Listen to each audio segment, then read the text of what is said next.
Hi, welcome everyone. Thanks for being here. I'm going to share the session and we're going to then hear to the discussants. On behalf of the Kellogg Institute and Aníbal, the director who is here, I want to welcome you to the discussion of bringing work back in by our friend Luis Schenoni. I also want to welcome everyone online and been told that you have a button there. If you want to make comments, you can. So we welcome those comments and then we are trying to integrate them into the discussion. Well, this is a wonderful event where we bring a prodigal son, sometimes daughter, but in this case son, back to Notre Dame to present his work. He left not very far in time back, but you know, he's accomplished so much since then. Welcome, Luis, back. For those of you who don't know, Luis received a PhD from Notre Dame in political science in 2020. During that time, he was a Kellogg doctoral affiliate. He's now an associate professor in the Department of Political Science at University College London, where he also serves as director of the Security Studies program. Well, many of you know Luis. I'm looking at a lot of faces of people who know Luis. He was an outstanding grad student and a friend of many of us. Since then, he's accomplished so much, and today we're going to discuss this wonderful book, really a magnum opus, really on the study of order, the biggest question in political science, and this book is a great contribution to that. This book achieves more things than we'll have time to cover today, but don't take my word for it. Stathis Kalyvas of the University of Oxford, perhaps the most influential scholar of order and conflict of his generation, remarked that bringing war back in should win the Louvre Award, which is given to the best book written in comparative politics in a year. He went further to say that it has renewed his faith in political science, which is very low, I might add. He doesn't have much faith. So, Dan Slater from Michigan, also a leading scholar who was recently here of regime change and transitions with a historical bent, says Schenoni goes beyond Tilly to Hintz and Weber, excavating classical Bellicist theory to argue and demonstrate that it's war victory, not war preparation, that best explains state building. Sidney Tarrow, big name in the study of social movements and also institution building, writes, Schenoni draws on his mastery of comparative sociological analysis to examine how war outcomes shape state formation in the region. His immense knowledge of Latin American history alone makes this a wonderful read. Last but not least, last Nobel laureate in economics, Jim Robinson, wrote, the disillusionment with democracy and the incidence of populism in Latin America today is tied to the weakness of state institutions there. This book provides a new and powerful explanation for how the continent ended up like this. The theory has broad implications for the world we are living in today. Victoria Hui and Scott Mainwaring also wrote very nice blurbs. Both of them big names too in the study of regimes and states, but they will talk about this in a minute. So I will let them articulate their praise. So I will start with Victoria, who, well, maybe I can. Yeah, you can go ahead. Victoria is an associate professor of political science in here, Notre Dame, also affiliated to the Kellogg Institute, to the Kroc Institute, and Victoria too has written a marvelous book on state formation in China, a student of Tilly herself. So, I mean, no one better, and also an advisor of this. So, please. Yeah, thank you so much. And I'm just going to be very brief because it takes only one word to describe this book. It is really, really brilliant. And at the same time, I'm really excited about this book because, no less because Luis actually took the state and then he develops the idea from the state. And I'm going to ask him to describe what he did during the class presentation. And I almost fell from the chair when I saw that slide. But in any case, I've been waiting and waiting for that. It's that moment I almost fell from the chairs because I really like particularly one line. He says that once the role played by war is reviewed, they will be unable to unsee it. And this is so important because for so long, I see myself as a Tillian. And I look at all of those critiques that says that, you know, Tilly is Eurocentric, Tilly's argument is Bellicist, and Tilly's argument does not work in anywhere else. And I was so grumpy. And I particularly blame this all on Centeno, because Centeno, who coined the term Bellicist, what exactly is Bellicist? Go look at the dictionary. It means warlike. What is Tilly's book title? War coercion. And so it's essentially, it is the interaction between war and coercion and capitalism that actually explains and multiple trajectories of state making, even in Europe. So there's no one single European trajectory. And of all people, Till is the first one to say in his introduction, in his conclusion chapter, that this trajectory, and wherever Europe has the path that Europe has taken, is because of just really good luck.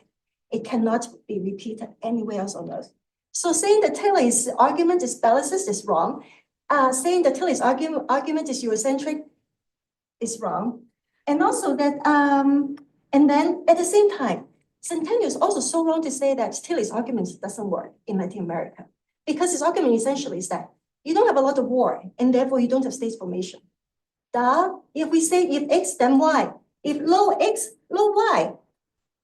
I mean, this is basic logic. So I was just so grumpy for so long that when Louis' arguments came along, it's like, oh my God, this is going to be earth shaking.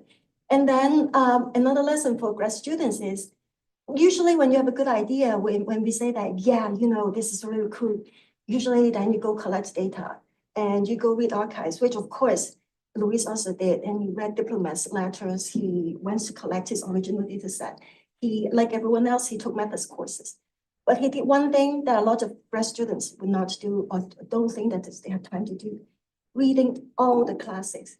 If Centeno had read Weber and Tilly and Hans carefully, he would not have developed such a really erroneous argument.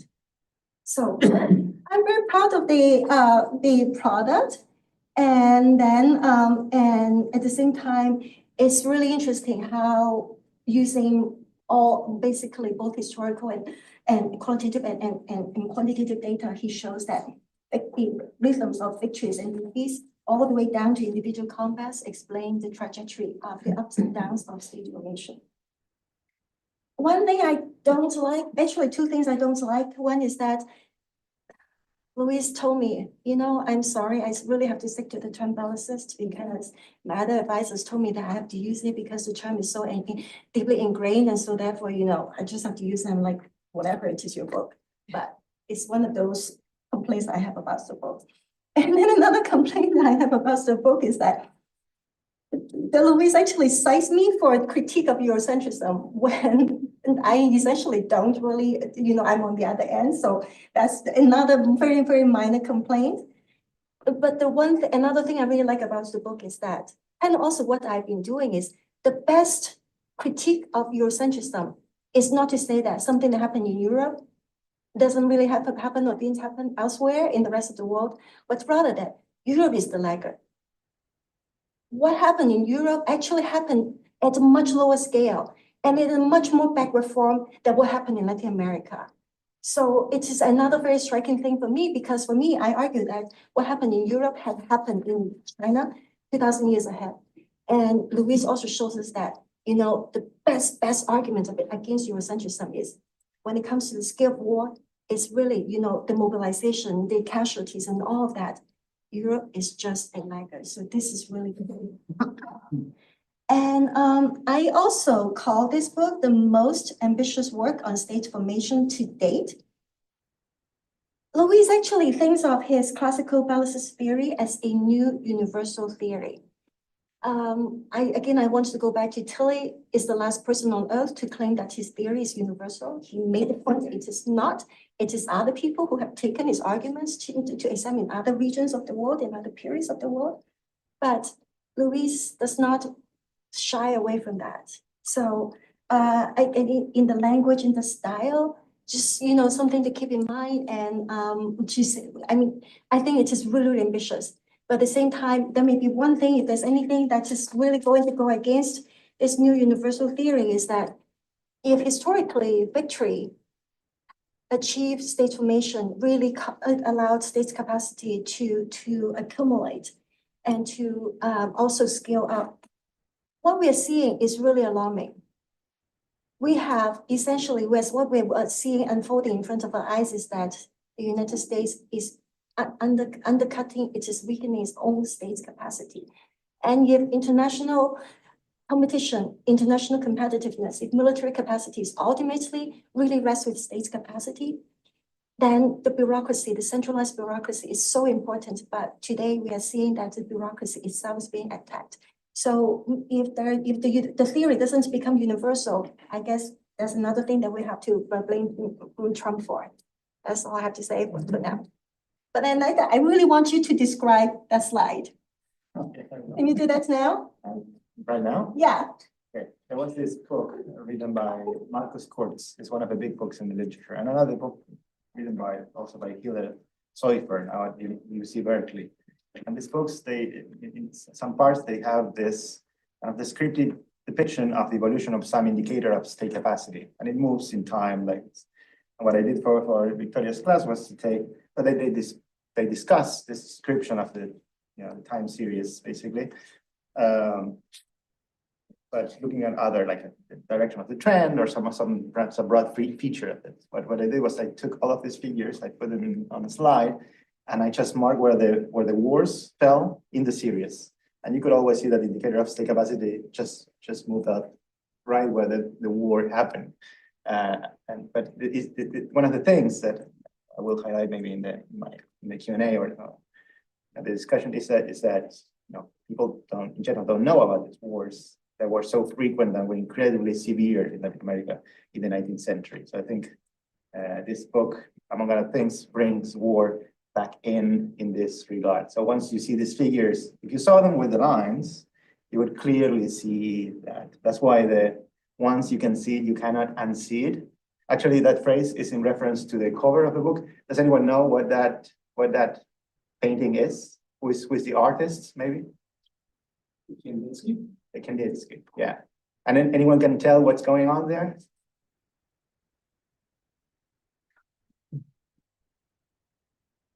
I can say that no one read the book because it's in the preface. but there, well, you can see that the painting is entitled "Sea Battle," and you can perhaps now start to see some sails and some cannons and cannon blasts. And so basically this blue sail and the red sail, they're shooting at each other. You can see the blasts. I don't see any of that one. Like one of my critics that still cannot see it. But once you see it, when you see this painting again, you would see the war. And then that's a metaphor that I wanted to convey by the cover is that war was there. It's just we didn't know where the lines fell in the time series. But once you honestly, it's as mind-blowing as simple as that. It's not that this book, that I invented anything. So Victoria was very generous to say that it is this theory that I made. It's general. Like first, the theory is simply reading Max Weber again, and then it's simply knowing some Latin American history, like seriously, to be able to draw these lines, and then you see it, and then you hopefully will not be able to unsee the importance of war in the formation of Latin American states. But I like the pushbacks too, because those lead to discussions that I'm willing to have to persuade you that this is the case. But thank you. Thank you. Okay, great, thanks. I think this is a very remarkable book, and it marks Luis as a bold, innovative, and imaginative scholar on a wide range of issues. Of course, in this book, it's the impact of war on state building. In all of his scholarship, he takes on big, interesting questions and brings great empirical evidence to bear on them. I think this is one of the most ambitious books I've ever read, and probably the most ambitious dissertation book that I've read. And that's saying a lot. So I wanted to make 5 more specific points and then just a few final comments. 5 points of his. I will maybe just one more prefatory remark. Luis is so lucky that I was not at Notre Dame when he started his dissertation, because if he had said, "This is what I want to do for my dissertation," I would have said, "Oh man, scale it back. This is such a bad idea. You're never going to be able to do this." So my absence is what salvaged your academic career. Or nothing. Yeah, you're welcome. All right, so the 5 points, and I think these are characteristics of Lisa's work in general, but I'll frame them here as characteristics of this book. First, the original theorizing, starting with the Tillian idea which Victoria might say I misread, but that war makes state formation. But Lisa's reframed this in a very important way, which is to argue that the victory in war makes state formation, and the defeat in war leads to a very negative trajectory in state formation. And I think the empirical evidence enormously substantiates this theoretical argument, which is a generalizable argument. And in the concluding chapter, he engages in some efforts to generalize beyond Latin America. But I mean, certainly, this helps us make much better sense of state formation in early Latin America than competing works. And the competing works are by, scholars who were at Princeton and Berkeley and Ohio State and Johns Hopkins. And these are books that have a lot of traction in the field. So this is very remarkable. The second thing about this book that I think is also very remarkable is the outstanding historical and empirical research. Again, to take on a hugely important research topic and really argue against all of the canonical works on Latin America. And I mean, I think he just blows them out of the water, right? With the finding about how important war was, how frequent and violent war was in 19th century Latin America, and how impactful it was on state formation. So it just completely demolishes the idea that wars were infrequent, and the ancillary idea that, the wars, you can't understand state formation through looking at patterns of war. As a relatively unimportant measure of the bibliographic work that Luis did, the list of references in the book is 29 pages long. So, he really worked at knowing these cases, and that meant doing research on, I don't know, I didn't count the number, but maybe 10 Latin American countries. So and my third point will be pretty brief, but and that is, he articulates, I think, in a very convincing manner, the mechanisms by which war had lasting effects. War sent countries into different trajectories, and it wasn't, at least I think he shows convincingly, it wasn't preparation for war, which is what some of the earlier Bellicist scholarship argued. Rather, it's what happens to the state building coalitions. If you lose the war, the state building coalition is defeated. And this enabled what Luis called peripheral elites. But in the book, what that really means is the anti-state building elites. They win. And they, we see all over the world, right? There are some elites who don't want a strong state. We see this in the United States today, right? Because a strong state means that you can't engage in forms of grifting, and needs diminish accountability. So this, anyhow, the argument is that when you are victorious in war, that state building coalition gains credibility, it gains power, and when you lose, that coalition is defeated and has a hard time coming back. All right, a fourth thing that I think is also remarkable about this book is, we talk about the great virtues of mixed methods research, This book, in terms of mixed methods research, is extraordinary.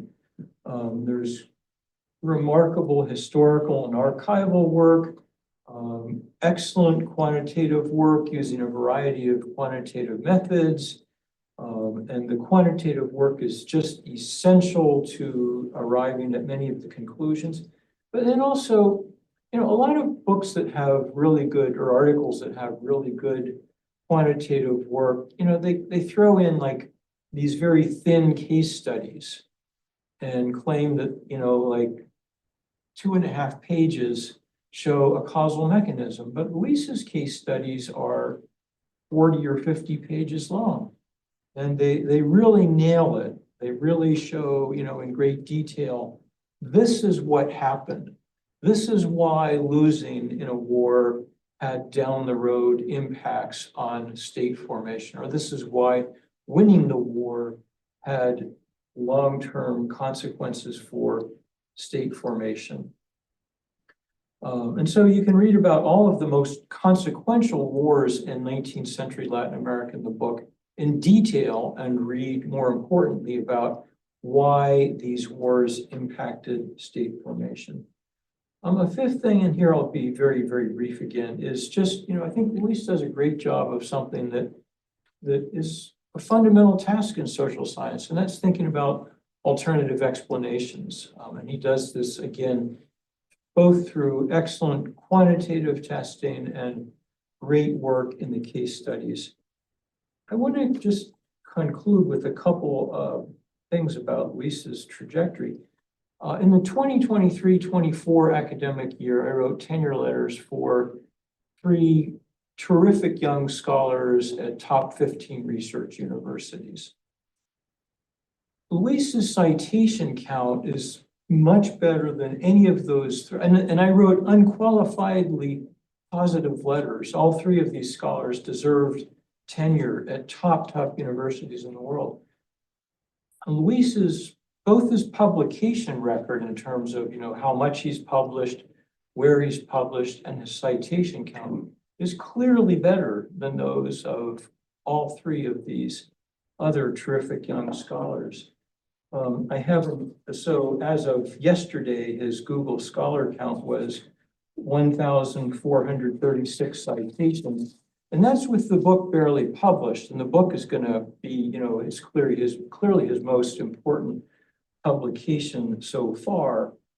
And, I don't want to bore you with the list of his publications, but it includes, well, as of the last time I looked, which was 6 months ago or something, 19 papers in reviewed journals, including the American Journal of Political Science, International Security, Foreign Policy Analysis, International Studies Review, 9 papers in edited volumes, and that includes 2 in Oxford Press volumes and 1 in a Cambridge Press book, and a slew of other papers.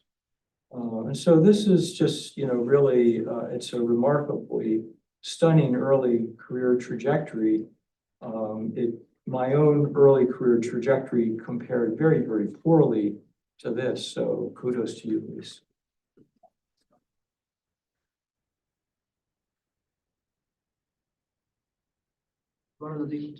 Okay, so well, it was very good that the Scott talked first, because I fully agree with Scott. My comment would have been in the same direction, but less well developed than his comments. But I have learned a lot with this book. Actually, my career has been concentrated in other subject, other area that is international political economy of climate change, generally speaking, environmental policy. But I suppose Luis invited me because I will be here anyway, and I have some knowledge, but not as important, as strong as Luis in history of Brazil and Argentina. So the only thing my only relevant comment will be something that we already speak a little bit about. That is in relation to the Argentinian state formation. Okay, And the question that, I mean, you don't talk about the fact that the second Rosas government was almost a classical case of pre-industrial totalitarianism. Okay, like also the Paraguayan França Lopez and so on. Okay, but the Paraguayan I know less. But the question is that something that is complex. It's not against your argument, that I agree fully, but this more or less like follow. The defeat of the Rosas government in Casero, the Rosas coalition, and the implied the victory of liberal ideas and that were ruptured in Argentinian history and were dramatically relevant in the signing and the drafting of the Argentinian Constitution of 1853, that this continues being very relevant until today. Okay, so and this was in the 50s, in 1850s, there was a weakening of the state capacity. Certainly there was, but at the same time there were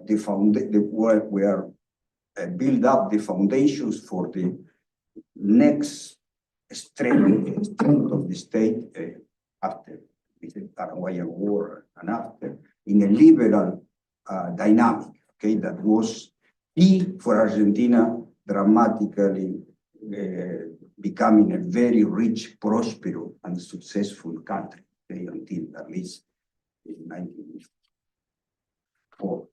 Okay. And so this is interest, so how much the political regime, in some cases, I'm not saying in all, but in this case, that there was a major rupture between a pre-industrial totalitarianism and a liberal new state, let's say, or pluralist, liberal in the context of the 19th century, was very, very important. I suppose counterintuitive, counterfactual, if there was not have been the Caseros defeat by Rosas and Rosas continues and the Federales. I suppose with this nationalist approach, it was less likely that Argentinian would take advantage of the dramatic increase of immigration, trade, and foreign direct investment that happens particularly since 1870. And so it's just this I would like to comment. Hey, sorry. You too. Oh, we're waiting, I understand, from Mike. So Michael Coppedge is going to join us at 5. At 5, so I can take this kind of. Kind of round of comments. Round of comments, Yes, and yeah, then- yes, that sounds good. So Eduardo makes a very, very interesting point, which is that usually the explanations that we have in Latin America for why our state building projects succeeded or not are almost never of the bellicist type. And this is quite interesting. So us in Argentina, we don't really think of the Paraguayan War as the moment when our military really consolidated and was able to impose the will of the national state over these rebellious provinces. And however, it is clear from a Bavarian, let's say, realistic and also commonsensical perspective that it required that war to abolish the provincial militias and to impose the rule, the authority of the national state over whole territory. So this factor that you bring to the table, for example, this the importance of liberal elites and the fact that with the defeat of Rosas and the liberals, so that relates a lot with one of my committee members, the work of one of my committee members, and also the endorser of the book, Jim Mahoney, right? He has this idea that was all about the other places where the liberal elites were able to defeat conservative elites, and this open and liberal ideology allowed Latin America to grasp, to take advantage, let's say, of the expansion of the global economy in the 1870s and onwards. Right? Now, the question is then, what determines the possibility that these liberal elites became hegemonic in certain countries? Why in certain other countries these liberal elites were defeated and weak, right? And this varies not just because of colonial institutions, as Robinson said, and also Mahoney, that traces back to the influence of colonial institutions, but you also can see it varying in time within the history of each of our countries. So in the case of Argentina, we had, after our independence, when the National Army was very strong from Buenos Aires, Ejército de los Andes, and in that time, we had a first very strong liberal period under the presidency of Rivadavia. Until now, the seat of the president of Argentina is called the Sillón de Rivadavia, because this was our first president. He was a centralist liberal state forming kind of guy, until he went to war against Brazil, and we lost what we at the time called the Banda Oriental. The Brazilians call it the Provincia Cisplatina. Now it's called Uruguay. When Argentina lost Uruguay, what happened with the liberal elites was that the size of the army that was returning from Brazil under the command of General Lavalle basically shrunk. There was no funding for this army. And the rebels up from the provinces, and in particular the province of Buenos Aires, a guy called Manuel Dorrego, rebelled against the National Army and defeated it. And Lavalle had to go into exile to Bolivia, famously to die there in exile. That led to a period of an extreme weakening of the liberal elites. In Argentinian history, these are the guys that you might have heard of, like Alberdi, Sarmiento. These were in Chile or in Uruguay in exile because these guys, what I call in this book, the peripheral elites, often they're the conservatives because they're related to very,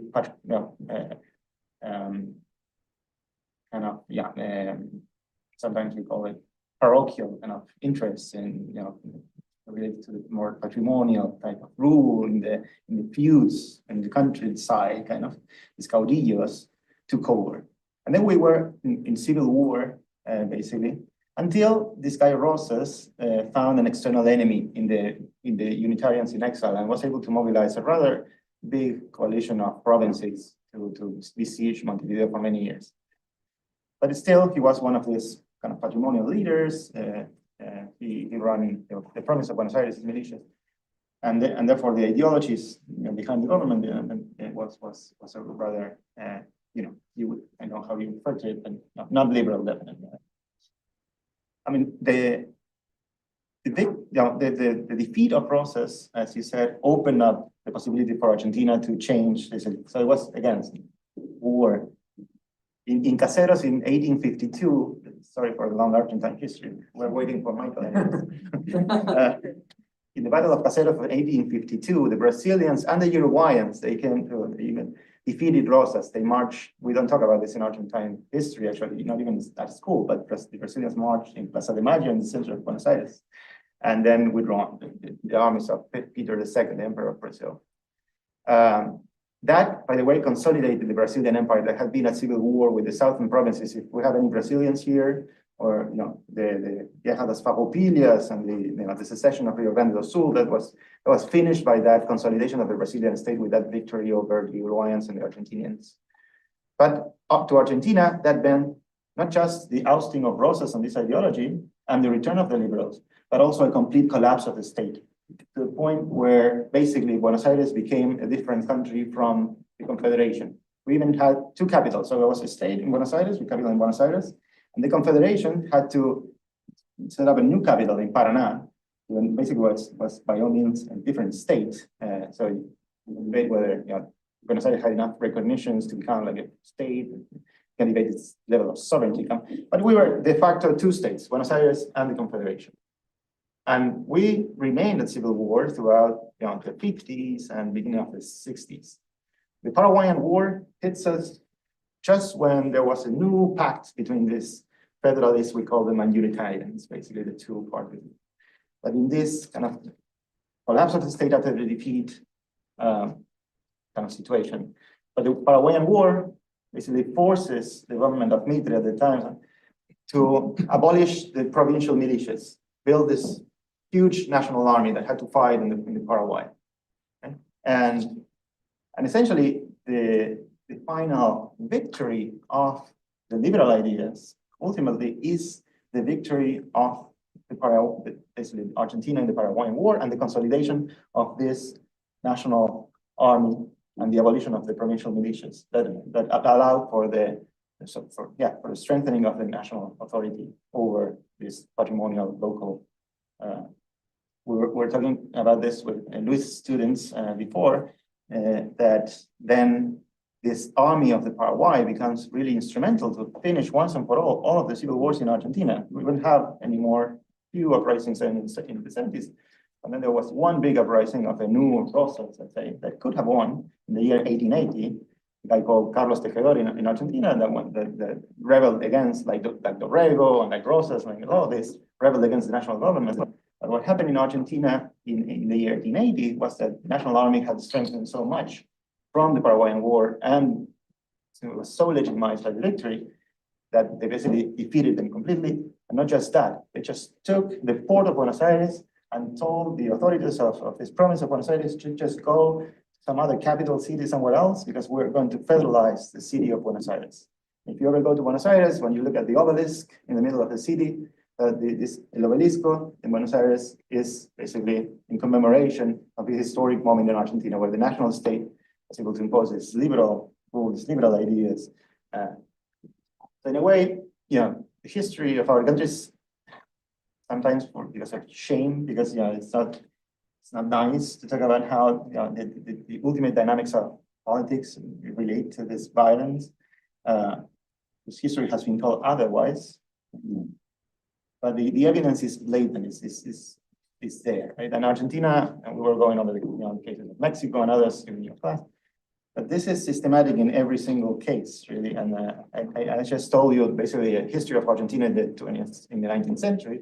And you can just see, there's an attempt to centralize power, defeat, collapse of the state, then new war, again, centralization of power, victory. Mexico is civil. If you are any Mexicans in the room? Okay, so this will hopefully make sense to you, right? But the defeat against the United States, of course, led to a complete collapse of the government, leading to the period of what you call the anarchy. And that led to the War of the Reform, and then eventually ends up in the French intervention. Right? Yes. And that was a period of, where this Mexican state didn't even exist, like a complete chaos, right? With two different governments, the liberals and the conservatives, controlling different parts of the country. It will only be against the victory of Benito Juarez in this war that consolidates the liberal party. So you could say, and some say, and this is some authors in the literature also refer to this as a party-driven state formation, or something that relates to the liberals having become powerful in Mexico. So Mexico would be a case of success because of the liberalism of Mexico. But that doesn't make, this is actually a product of the consolidation of the liberal party, product of the military consolidation of Juarez.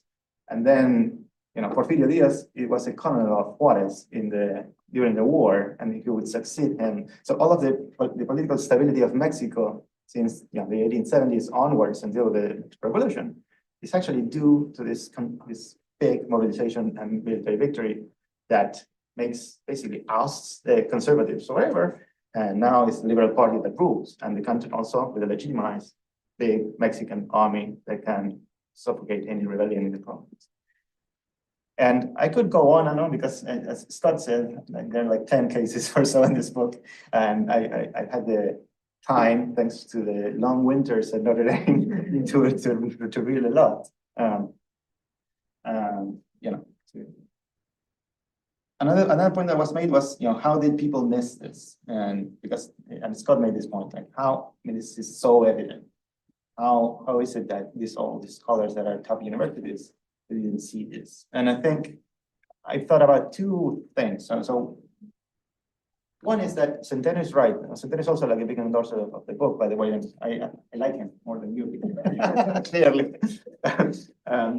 I think what he meant with this big book that basically determined all of his agenda was that war didn't make. He was a student of Chile like yourself, right? He was, but he didn't mean that war didn't make the state in Latin America. He just made what I think is a bigger picture point and explains many of his confusions a little bit, that in the 20th century, Latin America didn't fight the total wars that Europeans, the US, and Eastern Asian countries fought in the 20th century. Those were total wars. Those were the wars of the highest mobilization in history. Those explain the levels of income taxation, the levels of the kind of state that we see here in the United States and we see in Europe. These were the last biggest wars of humankind. So of course, if Latin America didn't participate of those, that explains why Latin America and the Global South, we have relatively lower state capacity levels. We didn't participate of the biggest wars ever. And that point is correct. As Victoria was saying, this actually proves the Tillian argument, by negation that embarked. So if the war wasn't there, we didn't develop state capacity in the 20th century. But if you read Centeno in detail, he makes that point, and then he says, well, in the 19th century, actually, there were a lot of wars. So that part goes a bit unnoticed. And then he makes another point, which is about how we finance those wars. And he makes a point about how this was financed by external sources of capital, let's say, and whatnot. And this is another argument that I try to push back against a little bit in the book. And I'm happy to talk more about it. But that's one potential answer for this question. Why have people missed it? Because I think, they were just read, we're thinking about the 20th century, perhaps more. And now the literature has drifted in the past, or it has moved in the past 20 years or so towards the 19th century, which is more in line with our historiography. We see the 19th century as the period of the state formation, so that's correct. And then I think the mistake is for people that are studying the 19th century to just say that the 19th century was peaceful or what because of the Pax Britannica or in some sort of sometimes called hierarchy. That I think is. And the other potential reason why people might have missed this is because not everyone perhaps went back to Weber and the early Tilly, which we know very well, and actually reflected on the importance of the post-war period and mechanisms. I think, for example, some people that reject the Bellicist approach, they say like, well, to make states, wars need to kill weak states. If a weak states, like in Europe, this would be the Burgundies or the Bavarians, or if the weak states don't die, then war is not making state because that's the mechanism by which war makes state, like killing the weak ones and strengthening this. And then you look back to Latin America, you have the same states, like they were there forever. They even multiply in numbers, if anything, right? And Joe wrote about the Great Colombia and stuff in his Portuguese dissertation. But it's a country that multiplied into 3 countries, right? So we don't have this Prussias that eat up little states, right? And then if you see it through those lenses, well, yeah, that's an easy way, but that's a way of, and that's like espantapájaros, Strom and okay, perfectly. Scarecrows. Oh, sorry, Strom. I wanted to say Strom. It sounds weird as a metaphor, scarecrow. But it's literally scarecrow too. It looks like scarecrow. That's a better translation. Yeah, like a strawman of the theory. That's what I meant. So those are my hypotheses. Yeah, but I know if maybe we can gather some. So I have prepared some comments, but I don't know if I had time. So maybe I want to go ahead. Can I also offer another, because I face the same thing, is that when people look at China, it's like, oh, Confucian culture, Confucian civilization, it's all about peace, no war and all of that. So if I try to bring back war, people look at me like you're doing revisionist history. And it's only because political scientists do not actually read about Chinese history. They don't bother to flip through all those pages of dusty historical works. And so I'm also thinking that it's the kind of like the whole wave of going against Eurocentrism became an ideology that blinded how people see things, why they don't see what is so obvious. And I essentially it's like so long that all the articles and all the stuff that talk about why China is different from Europe, why China is unique. And essentially all of those publications get pushed out, and then every time I submit something, I just get all these really harsh critics from exactly people who are like, you have to be wrong, categorically wrong. You cannot be right. And so in the same situation is that today we lament that people look at misinformation. But what is really striking to me is that academics, very honest academics, can also be so blinded, be so colored by this ideology that, well, of course, the wave is to go toward anti-Eurocentrism. And therefore, if you argue that's other parts of the world are like Europe, then you have to be wrong, then you have to be not sensitive. So I don't know, that's my alternative explanation, another reason for it, for why that we actually have this problem. Maybe want to add one thing. So this is wonderful. I mean, lots of good things to say about this book. But so let me preface by saying that I think one of the big contributions, this was alluded to by your discussants, is that it's a great work of synthesis. Intellectual history, but theoretical, right? Like you engage with Tilly, Weber, Hintz, Michael Mann, like these big names in the style of state building, but I think you excavate some mechanisms that were lost, right? If you ask the typical political scientists, they would say, war made the state made war. But then they don't realize implications of that, right? And that is typically interpreted as predatory theory, the kind of preparation for war in the Tilly style leading to coercion and collection. You're saying actually there is this additional step, and this was in Weber, people don't remember this. Not only in the definition of Weber that emphasizes legitimacy, but his theory of state building emphasizes legitimacy too, because of what Scott's saying, how the coalition being able to come back and put a nice face. So I think that's really wonderful theorizing through this intellectual history, and it's really such a great contribution. But one implication and a question I have about this has to do with this issue of deselection or state death that you mentioned in Europe compared to Latin America. So as Latin Americans, we are told like there are no wars or state building is not an issue in 19th century Latin America because states emerged territorially satisfied, territorialmente satisfechos. This is the thing that is said, right? Those lines were there, that's fine, let's not fight. Which is kind of what Herbst says about Africa, right? That's why Tilly doesn't work in Africa because colonial powers drew these lines, nobody cares about territory, let's keep things that way. And of course you showed that this is not true, there was a lot of fighting. But there is one difference, though, that I wonder whether it has implications for the different importance of these different mechanisms and what it says out state building and perhaps even stability later, which is in Europe, there is a lot of state death and conquest, right? Which that maybe suggests that legitimacy played a weaker role in Europe as a mechanism of state formation, because if you conquer a state, now the territory is owned by a new ruler. There's no room for legitimacy there, right? That's imposition.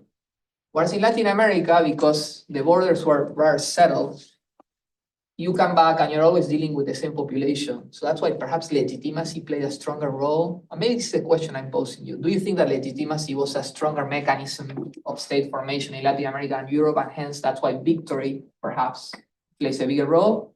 Because victory is kind of overdetermined in Europe by conquest. That victory is not an issue. And then a section on that. What?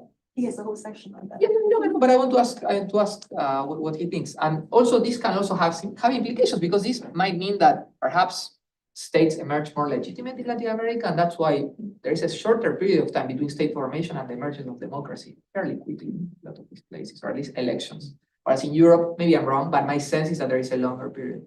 So I'm wondering whether you think the mechanisms, even though both you're recovering very nicely, preparation and, and then victory and legitimacy, but where they play a different role in different regions. Just a question.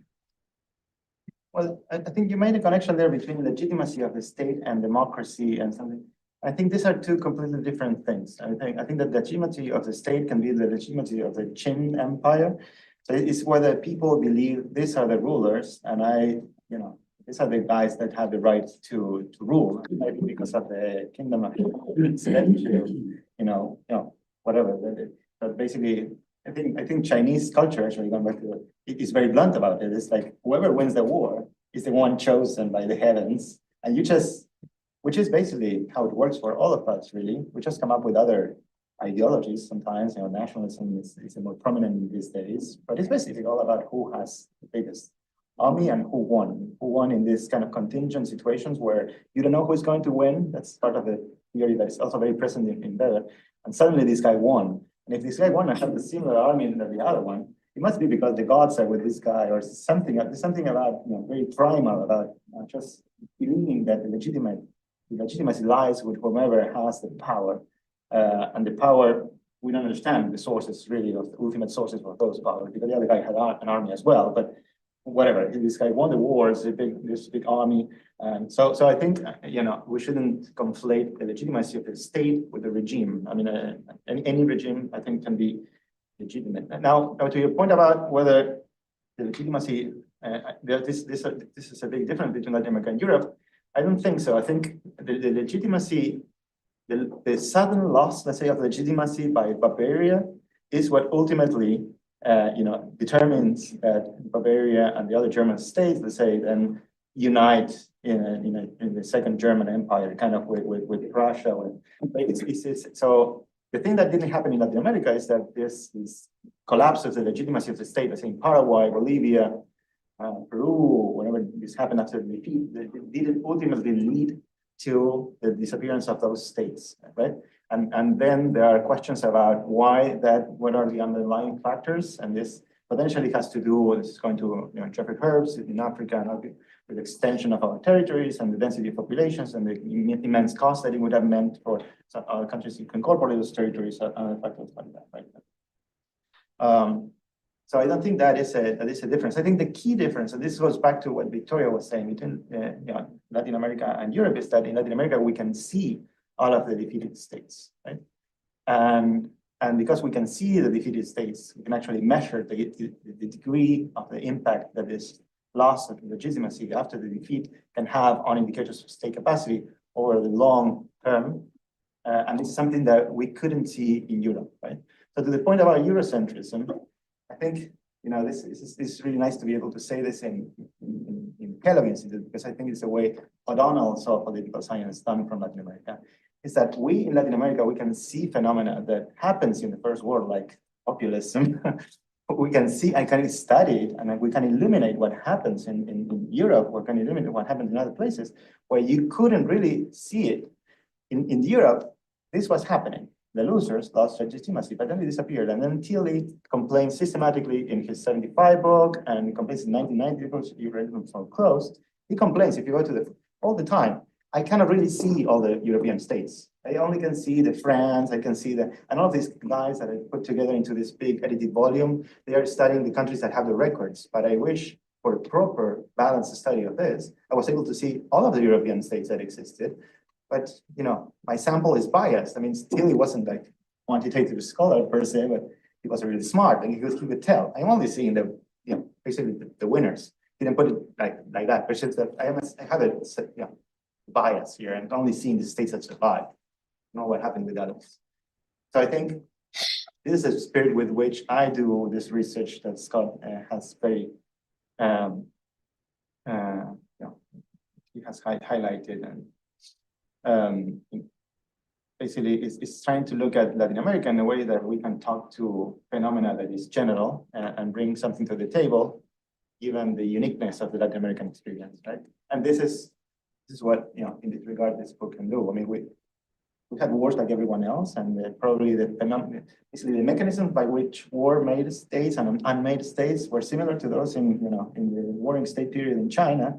And by the way, this theory generalizes to the city-states of Mesopotamia and Greece and Rome. I mean, this theory works almost, it's not just European, even going back. But, I think, the base way of, let's say, countering this criticism of Eurocentrism is to, engage the theory as a general theory and bring to the table what different studies from different regions. And anyways, I also thought it was also a bit strange that people would say like this theory works for Europe, and the rest of you should come up with theories that apply to your region. Right? We are all human beings, and the theories apply to human beings. I think that's the spirit of all this enterprise.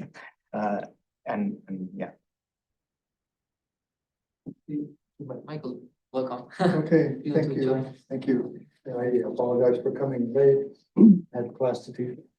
But also because it means my remarks are probably unnecessary because coming late to the party, you've already celebrated a lot of what there is to celebrate about this book, which is a lot, and probably everything that I have to say has already been said by other people, but I don't know.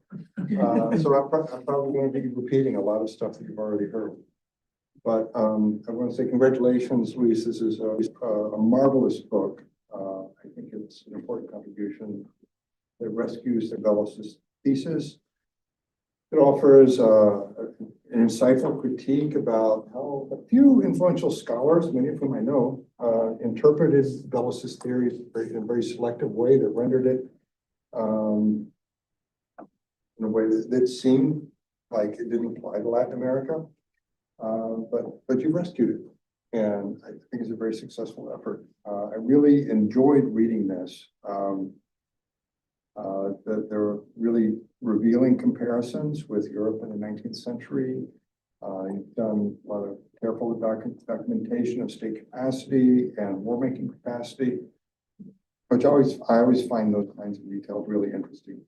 And you also did a really expert analysis of the political economy of fiscal and financial tools that Latin American countries relied on to support their war-making efforts and state-building efforts.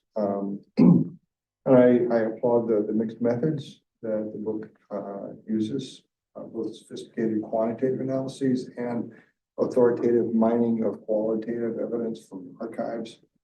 And it leads to the colorful, fascinating case studies at the end of the book, which, as you argue, I think constitute the most convincing evidence of the theory. It's really something to celebrate. I think it's a really great contribution to understanding state building and even related topics in Latin American history. I do have one reservation, and I had to think hard to come up with any reservation about this, but I think you will never convince me that the outcomes of wars are as uncertain as a coin flip. I mean, you do offer some really great anecdotes about some smaller, essentially random factors that made a decisive difference in some battles. And that made for a good reading. But I think surely military capabilities and alliances tilt the odds pretty decisively in one direction most of the time. And a large sample, like you think of US attacking Grenada, US attacking Panama. Afghanistan, Iraq, Vietnam. Well, but I mean, you have to look at not only the military capabilities of each state and the size of their economies and things like that, but also distance and the difficulty of carrying out a war over long distance, and also the alliances that form around that. I think that's part of the story that's important, and that makes Afghanistan, Vietnam, et cetera, more comprehensible. Anyway, having said that, I really like the synthetic control analysis that you do halfway through the book. I think figure 6.4 on the big flip is, for me, the centerpiece of the book, and I really admire that. Thank you. Most people don't like that figure for some reason. No, Yeah. I love it. I love it too. That's why it's true. Yeah. Well, let me address this uncertainty of the war outcome and the as if randomness kind of that. This is a brilliant comment, I think, because this was the one after long praise study. Scully was in London. He made this point at the very end. It was like continuing whatever, and these kind of things that Luis quoted. But then it was like, well, but in a way, the book hangs on a bit on this assumption that we don't know who's going to win the wars. So I think this is a big one to think about for those of you in the room that are like in international relations in particular, that concerns us, I should say, more directly. And there are many ways to tackle this. So at the level of the theory, we have a long theory tradition in political theory and theory of international relations of thinking of this issue that traces back to Carl Clausewitz and the fog of war and the genius in the battlefield and whatnot, that you never know who's going to win. So that's already there in these big classics. But I think the most modern classic, we're also debating this and discussing the different with Luis and his class, is this chain theorem. And it's essentially kind of the rationalist theories of war, the idea that two states would never fight a war over something if they if they know who is going to win that war. That is the wars are post facto inefficient, they're basically post hoc inefficient. Basically, you would rather surrender this piece of territory if I know I'm losing it to you, than fight a war, lose like thousands and thousands of soldiers and money, and then you end up taking the territory.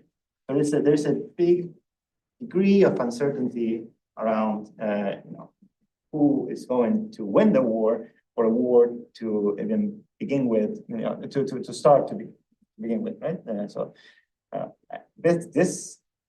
This has several important implications for rational choice people. Like, for example, as you said, where the war is going to be located. So why does the United States fight these wars that were mentioned in Vietnam, in Afghanistan, because everywhere else, unless you're a crazy dictator in the Caribbean or something like that, right? Everywhere else, no one would dare fight the United States over things if they know that the result is definitely to lose.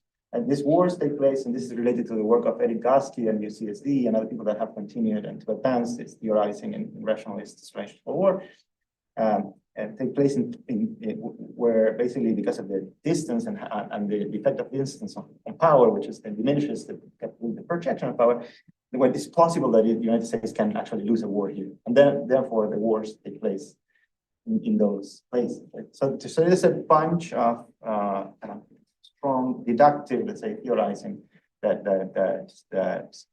makes this point quite strongly at the level of just rational choice theory and deductive theory. At the level of the evidence for this in the book, I try to leverage everything I have, because this is one of the most common biases that we have. We look back, this actually, I think, relates somehow with the idea that literally ends up legitimizing the heavens.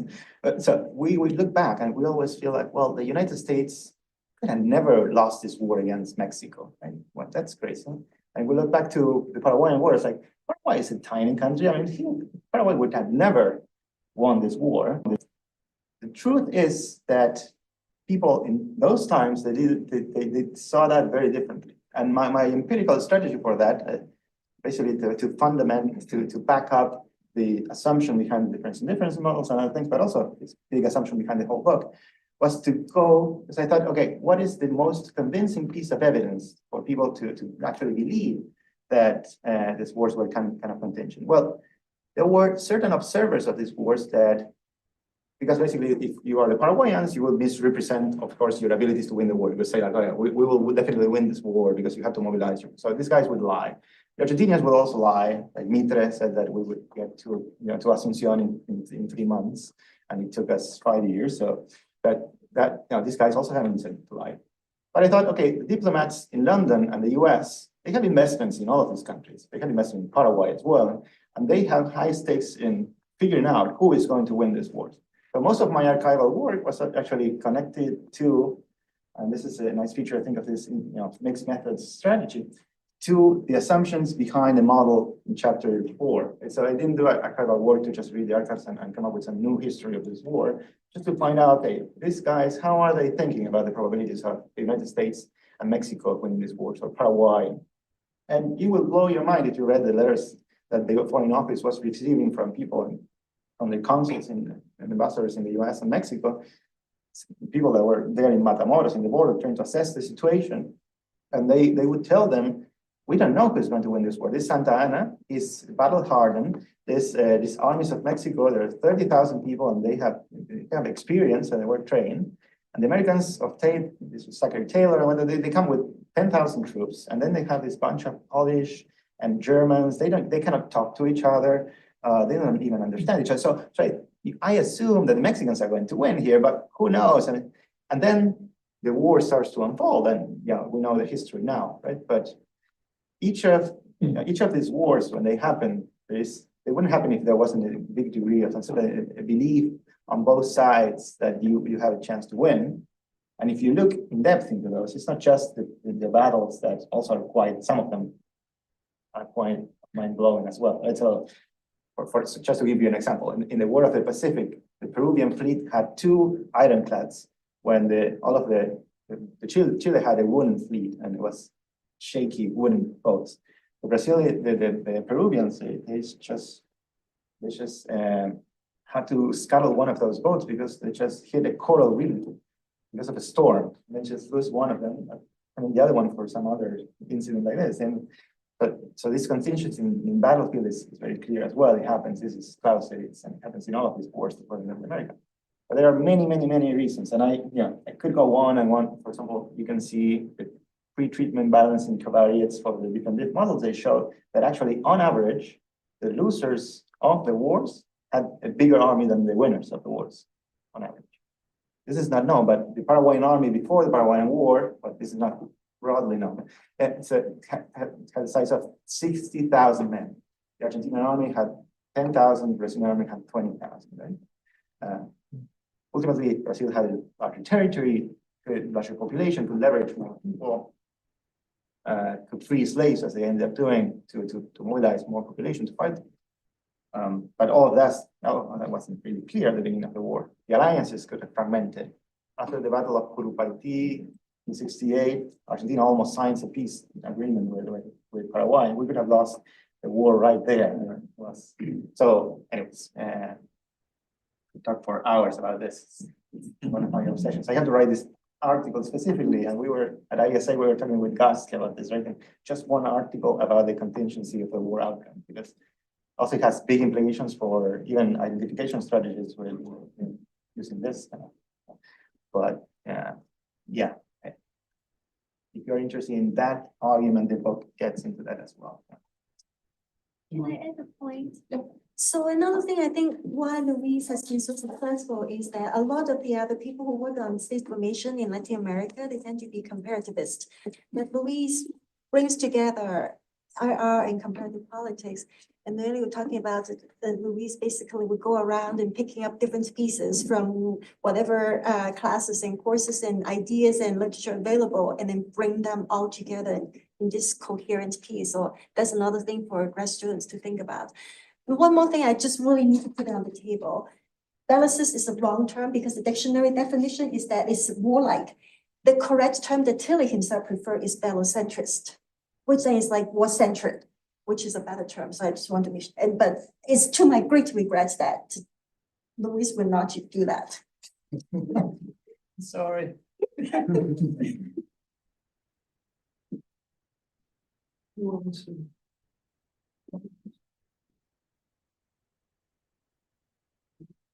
Great congratulations on the book, and clearly people are have been very excited about your work for a while now, and congratulations on this wonderful project. I have two questions. One is super specific, the other one is very broad. The very specific one is, in your first round of discussion, you seem to connect liberal elites with kind of a centralizing the state building centralizing project. And it's not clear to me that there is a natural affinity, right? It seems to me that in some cases it was like that. In Colombia, maybe it was different. So I was wondering if you could elaborate a little bit on that point. The more abstract question that I'm very curious in this case, right? It seems that it's very clear from the discussion here that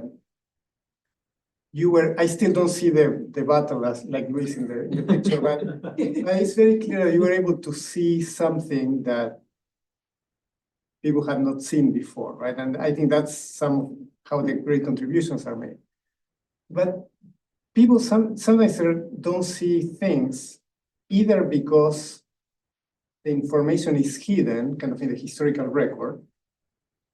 So you have to unearth, you have to read enough to unearth something that is there and people had missed.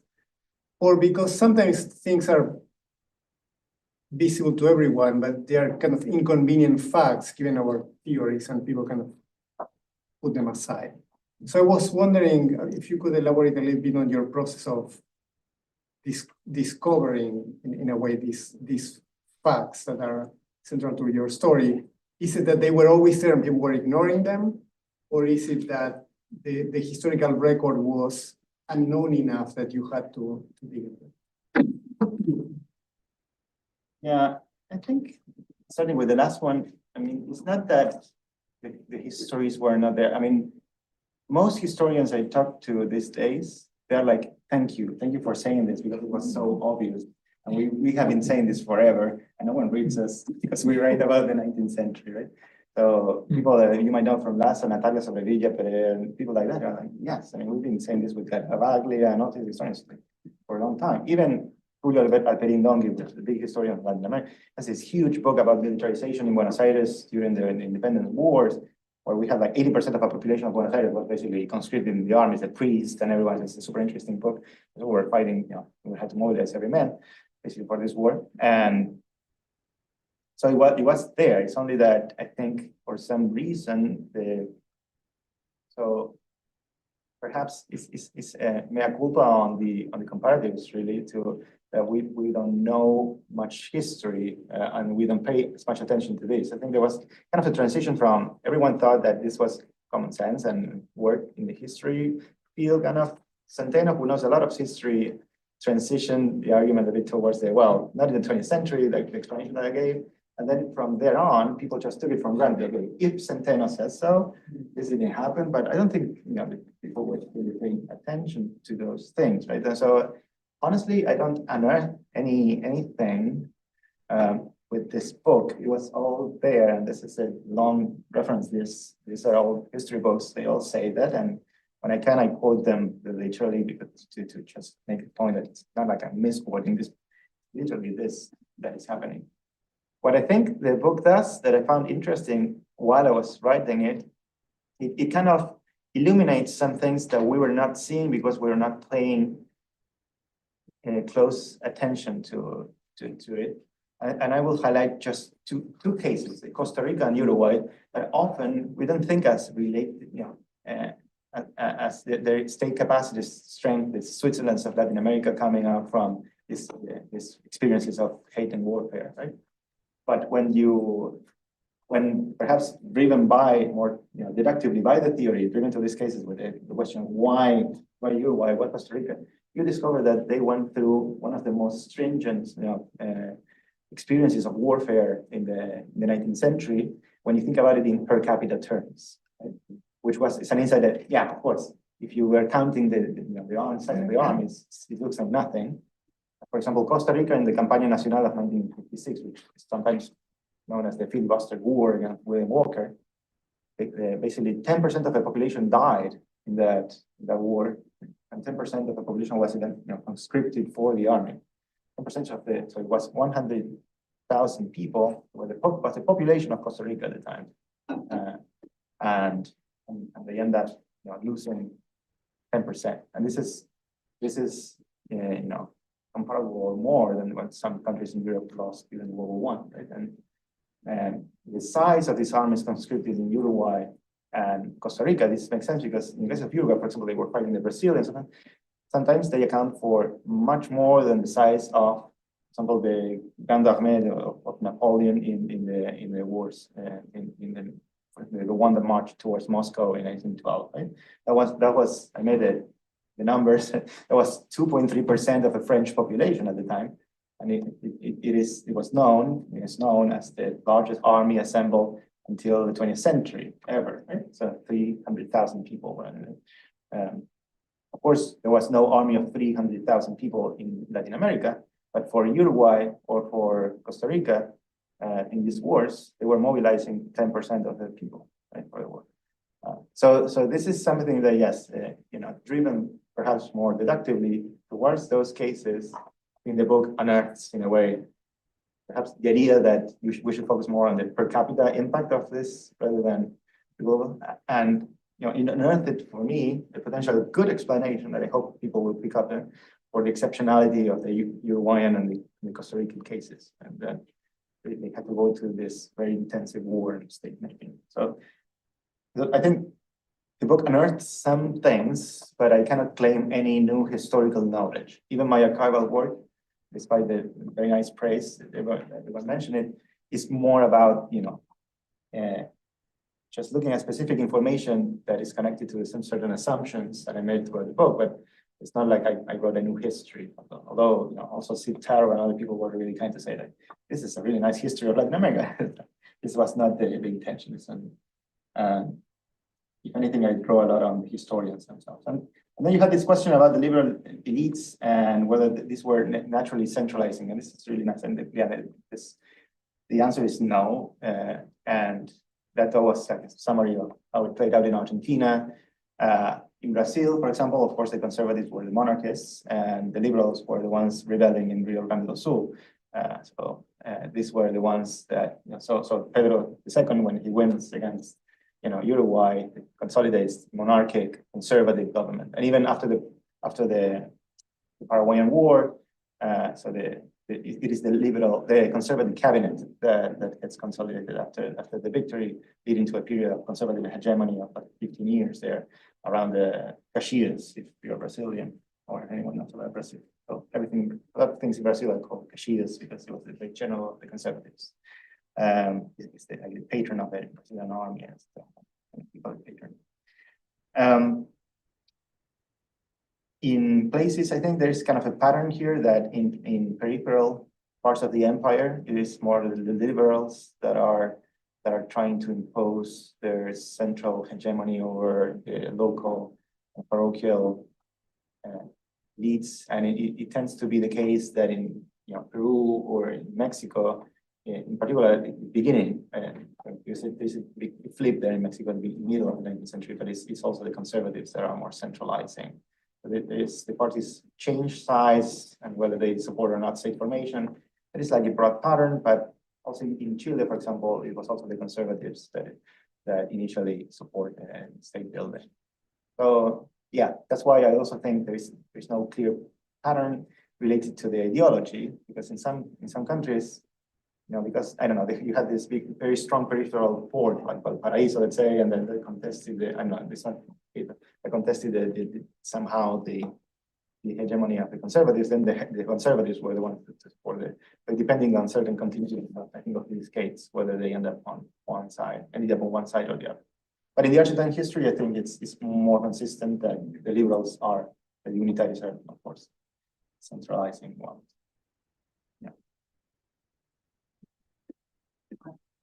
Thank you so much. I really enjoyed hearing about the book, and now I really want to read it. I have also brought a question which relates a little bit more to the relationship between history, comparative politics, maybe also what now people call historical political economy. I'm just wondering, and you described a little bit how you used historical work to inform your own work, to kind of use this maybe even as a source to put these pieces together.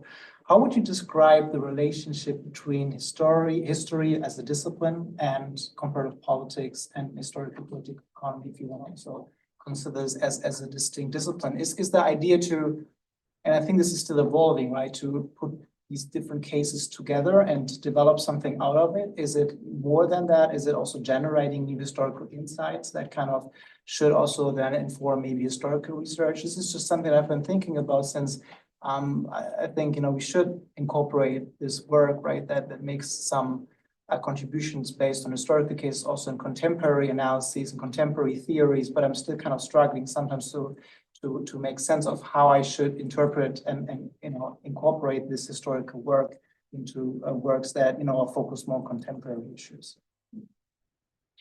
There are several things there, right? One is a historical and contemporary dialogue, and then perhaps an interdisciplinary conversation.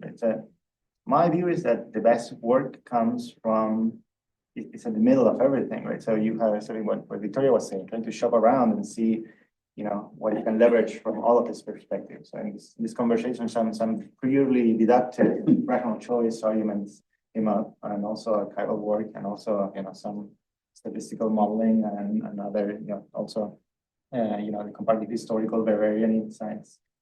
So I don't know if this was the purpose of the question, but I think it is good to always see whatever you're doing, if you're an HPE person or you're a comparativist, to see your work in the reflection of how that might fly or convince these other guys, and what you can leverage from the research that has been done with the strengths and weaknesses of each subfield for purpose of developing your argument. And then I don't see, as I said, like in terms of when these general theories that interest us, the question about political order. I think also the temporality of it, There are some people that are great believers in that, what happened in a certain historical era will not repeat itself in a different, cannot repeat itself in a different historical era because conditions can change fundamentally, right? And I guess I'm more of the persuasion that there is not such thing of, for example, this is a big also argument in the literature by one of the most important, I think, scholars in this debate is that, for example, Latin America, there's a Hertzian kind of history, interpretation of history where you have like the development of capitalism until a certain level, until here, these dynamics apply, after here, and you have to come up with a new explanation for things.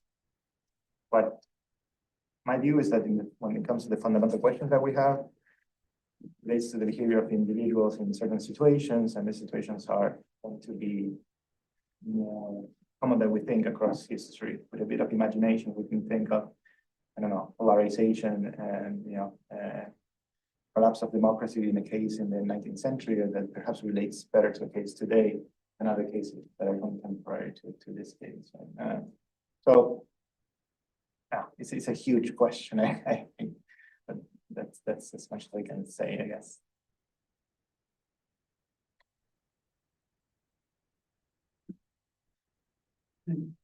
Thank you very much. Amazing. We'll talk about that later.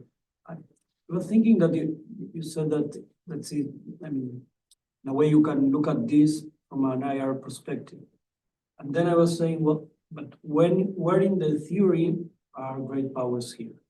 I mean, coming from Uruguay, a lot of the story that we are not told, in school, in high school, and even in university in some cases, is the great role of the Pax Britannica there, right? And in a way also the United States also in those years. So how would you incorporate into these stories that pretty much seem like to be national or regional? How would you incorporate extra-regional powers there? And not only in war, I mean, for sure in war, but in particular after. I mean, for that legitimation, do they legitimize what? The result of that war? And what? Thinking about cases today, right? I don't know, Syria, okay? Today, what happens is if the United States decides not to legitimize and not to accept, not to recognize that result, the result would be completely different. So how would you incorporate in terms of the theory? Yeah, this is a great question. I don't mean to say that Latin America is in a silo here and their dynamics are only happening in Latin America and there's no connection, there's no also peripherality to Latin America in the world. It's obviously like a post-colonial space when we're trying to build our states after this collapse of it. Now, what I disagree with is this idea of the Pax Britannica being a pacifier across the region. With that, I disagree quite strongly. I think even the Europeans were a cause of conflict. They invaded us, they blockaded our ports, as you well know, they were intervening in our civil wars, and they were so that was another additional external threat that we had to deal with. So Spain didn't recognize the independence of Latin American countries for decades, and they were trying to take them back, basically. But also, at the time, the Europeans were blockading ports because gumbo diplomacy was kind of illegal to coerce people into paying their debts and stuff like that.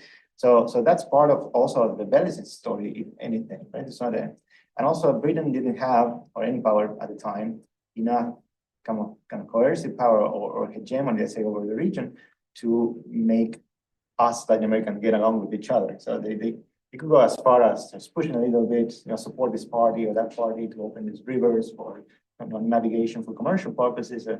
But then once the things went wild and they were just fighting over, they were like, whoa, we have to guess who is going to win. And then I agree, there's also this extra thing that you relate to legitimation, but I don't think it's a lot about it. But it's true that in the mechanism that strengthens the winners and weakens the losers, there's in this peripheral condition of Latin America, there is something about the decision of Britain to, for example, recognize this state or that state. Sometimes, for example, the states in southern Brazil that declare independence from Brazil, the state of Buenos Aires, vis-a-vis the Confederation, or different attempts to secede. Like there was a brief country in the Panama Isthmus there as well. those didn't have many chances if they didn't get it from some great powers. And one of the things they fought for, really, victory gave them, was that attribute of sovereignty, was this external recognition. You could think of that as legitimacy, some sort of international legitimacy as well, that comes with victory, right? So if you win, you're recognized as state in those cases. But then there's also the element of, if you win and you show that you can protect the capital from, an invader, or you can, because you have this huge national army, you can now enforce the rule of law here, and then we don't have to be facing like rebellions or provincial militias attacking each other, this constant instability that also generated, the broad capital that was fundamental for the development of these states, of course, in the late 19th century. Right? What I'm saying here is that this in how the story unfolds, the great powers didn't have much say regarding, or didn't really determine who was going to win or lose this wars. There was wars, and if anything, this legitimation and the source, capital flows and all that ended up going into these countries, like for example, the Argentina post-Paraguayan War, when all of this investment from Great Britain starts to go directly to Argentina and not to Paraguay, where they had investment, they withdraw them from that, in the post-war period because of this. So in a way, war precedes those.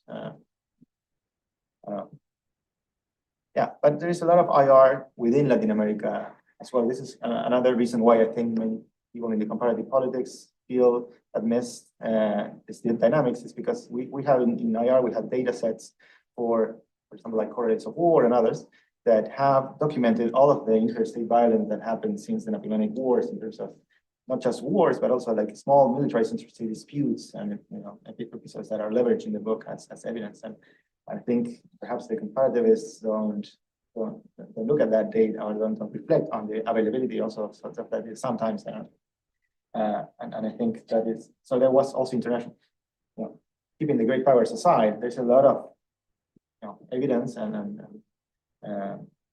data that's leveraged in the book about the relationships that these countries had with each other that come from those IR sources. Well, that's great place to learn. Thank you, Luis, for being here and sharing your wonderful. Thanks everyone for participating.